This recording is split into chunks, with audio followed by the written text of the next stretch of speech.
माँ लक्ष्मी, जय जय विष्णु भगवान। आप सभी को शरद पूर्णिमा की ढेर सारी शुभकामनाएं। माँ लक्ष्मी जी की कृपा आप सभी पर बनी रहे।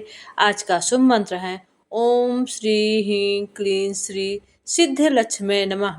शरद पूर्णिमा की रात चाँद को रोशनी में इस मंत्र का जाप 108 बार करें। ऐसा करने से ईश्वर और पद प्रतिष्ठा की प्राप्ति होती है। शरद पूर्णिमा की रात माता लक्ष्मी की पूजा करते हैं और उनको खीर का भोग लगाते हैं। शरद पूर्णिमा की खीर बनाकर आप माता लक्ष्मी को भोग लगाएं। धन और वैभव की देवी माता लक्ष्मी प्रसन्न होती हैं और उनके आशीर्वाद से आपके घर में धन दौलत सुख समृद्धि की बढ़ोतरी होती है। ये जानते हैं शरद पूर्णिमा की पौराणिक कथा और शरद पूर्णिमा का महात्म्य। साल 2024 की सबसे बड़ी पूर्णिमा शरद पूर्णिमा है। इस दिन चंद्रमा 16 कलाओं से परिपूर्ण होता है, इसलिए इस दिन चंद्रदेव की पूजा अर्चना करने का विधान है। शरद पूर्णिमा की रात को चंद्रमा की किरणों में अमृत समान औषधीय गुण होते हैं। इस दिन चंद्रमा की रोशनी में रखी गई खीर को प्रसाद रूप में खाया जाता है। शरद पूर्णिमा के दिन भगवान विष्णु और माँ लक्ष्मी जी की पूजा करने से परिवार में सुख समृद्धि आती है और आर्थिक संकट दूर होते हैं।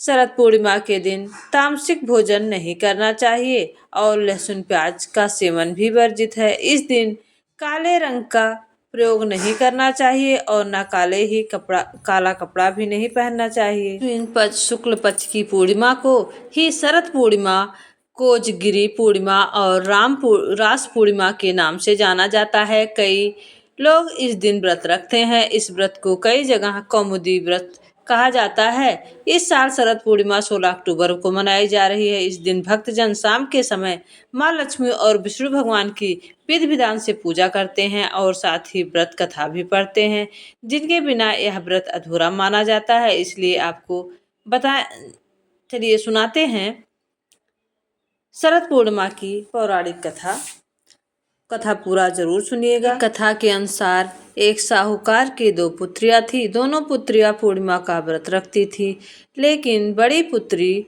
पूरा व्रत करती थी और छोटी पुत्री अधूरा व्रत किया करती थी। इसका परिणाम यह हुआ कि छोटी पुत्री की संतान पैदा होते ही मर जाती थी। उसने पंडितों से इसका कारण पूछा तो उन्होंने बताया कि तुम पूर्णिमा का अधूरा व्रत करती थी, जिसके कारण तुम्हारी संतान पैदा होते ही मर जाती हैं।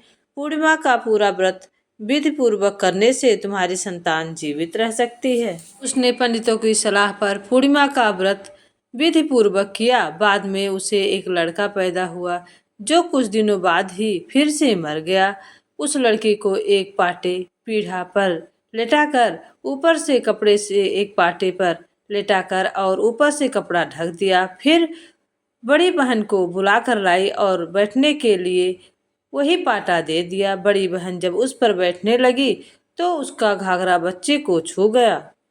बच्चा घाघरा छूते ही रोने लगा। तब बड़ी बहन ने कहा कि तुम मुझे कलंक लगाना चाहती थी, मेरे बैठने से यह मर जाता। तब छोटी बहन बोली, यह तो पहले से मरा हुआ था, तेरे ही भाग्य से यह जीवित हो गया, तेरे पुण्य से ही यह जीवित हुआ। उसके बाद नगर में उस पूर्णिमा व्रत का ढिढोरा पिटवा दिया गया। शरद पूर्णिमा के व्रत का इतना महात्म्य था कि उसकी बड़ी बहन का कपड़ा छूते ही वह बच्चा जीवित हो गया। तो जो भी भक्ति पूर्वक इस कथा का श्रवण करता है और व्रत को पूर्ण करता है, उसकी सभी मनोकामनाएं पूर्ण होती हैं और संतान दीर्घायु होती है। शरद पूर्णिमा के दिन, आज के दिन माँ लक्ष्मी जी को सफेद वस्तुएं अर्पित करनी चाहिए।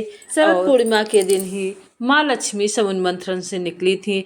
आज के दिन माँ लक्ष्मी बहुत ही प्रसन्न मुद्रा पर धरती पर आती हैं और आज के भोग में अगर आप सफ़ेद चीज़ माँ लक्ष्मी जी को भोग लगाते हैं, जैसे चीनी हुआ, मिश्री हुआ या बतासे का भोग लगाते हैं, तो माता रानी अति प्रसन्न होती हैं। और जो भी विधि विधान से पूजा करके माता रानी की विधि विधान से पूजा अर्चना करता है, उसकी सभी मनोकामनाएं पूर्ण होती हैं।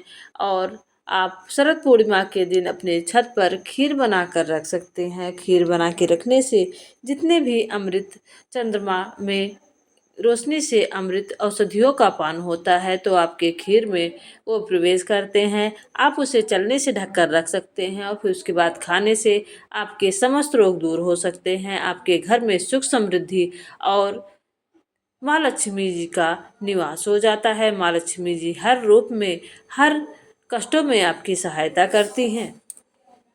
तो ये थी माँ शरद पूर्णिमा की पौराणिक कथा आपको अच्छी लगी हो तो प्लीज़ चैनल को लाइक शेयर सब्सक्राइब करिएगा और कमेंट बॉक्स में कमेंट करना ना भूलिएगा। माँ लक्ष्मी जी की कृपा आप पर बनी रहे, विष्णु भगवान की कृपा आप पर बनी रहे। जय जय विष्णु भगवान।